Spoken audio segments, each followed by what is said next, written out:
नमस्कार. दिनांक 22 मे.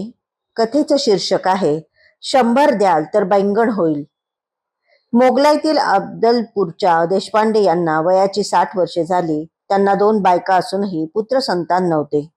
गाणगापुरात सेवा करीत असता अक्कलकोटात जाण्याचा दृष्टांत झाला. त्याप्रमाणे अक्कलकोटास येऊन महाराजांचे दर्शन घेताच महाराज म्हणाले, 100 द्याल तर बैंगन होईल, 1000 द्याल तर हत्ती होईल. महाराजांनी एक श्रीफळ ज्येष्ठ स्त्रीच्या पदरात घालून तिला व धाकटीचे ओटीत घालण्यास सांगितले. पुढे तिला एक कन्या व एक पुत्र अशी 2 अपत्ये झाली.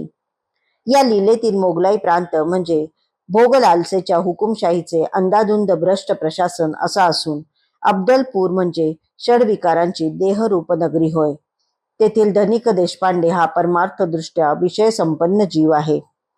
या जीवाला 2 बायका आहेत. एक आहे पूर्वजन्मातील संचित कर्मगती आणि दुसरी आहे चालू जीवनातील प्रारब्ध गती. या दोघींबरोबर संसार करता करता स्मशानात गोवऱ्या जाण्याची वेळ आली तरी आसक्ती सुटत नसल्याने आत्मज्ञानाचा उदय होत नाही. आत्मज्ञानाचा उदय होणे म्हणजे तशी इच्छा होणे. ही इच्छा न होणे हे निपुत्रिकत्व. अशा परिस्थितीत कंटाळून जीव परमेश्वराची आठवण काढतो तेव्हा देव दयेने त्याला गुरूंकडे जाण्याचे संकेत मिळतात. त्याप्रमाणे जीव गुरुचरणी लीन होताच गुरु त्याला प्रथम खऱ्या अर्थाने सावध करतात. परमार्थाची वाटचाल अवघड असते. ती वाटचाल करण्याची इच्छा कितीही चांगली असली तरी प्रत्यक्ष वाटचाल खडतरच असते. म्हणूनच याची कल्पना देताना महाराजांनी 100 द्याल तर बैंगन होईल असे म्हटले. याचा अर्थ श्रद्धेने हळूहळू विरक्ती प्राप्त होईल असा असतो आणि 1000 द्याल तर हत्ती होईल याचा अर्थ ती विरक्ती बळकट करून न डगमगता निष्ठापूर्वक पुढील वाटचाल चालू ठेवल्यास विवेकाची प्राप्ती होईल व शरणागतीची योग्यता मिळेल असा असतो.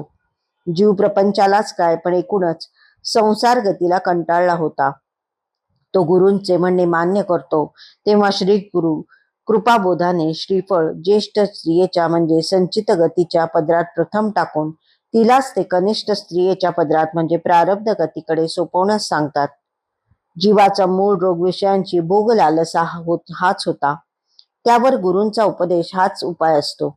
त्यामुळे प्रारब्ध गतीच्या पोटी विरक्ती ही कन्या आणि विवेक हा पुत्र अशी 2 अपत्ये जन्मास येऊन जीवाच्या मोक्षमुक्तीचा मार्ग मोकळा होतो. गुरुसेवेचे संचित आणि प्रारब्धावर कसा इष्ट परिणाम घडून शरणागती योग्यता जीवाला प्राप्त होते हे या लीलेवरून दिसते. धन्यवाद.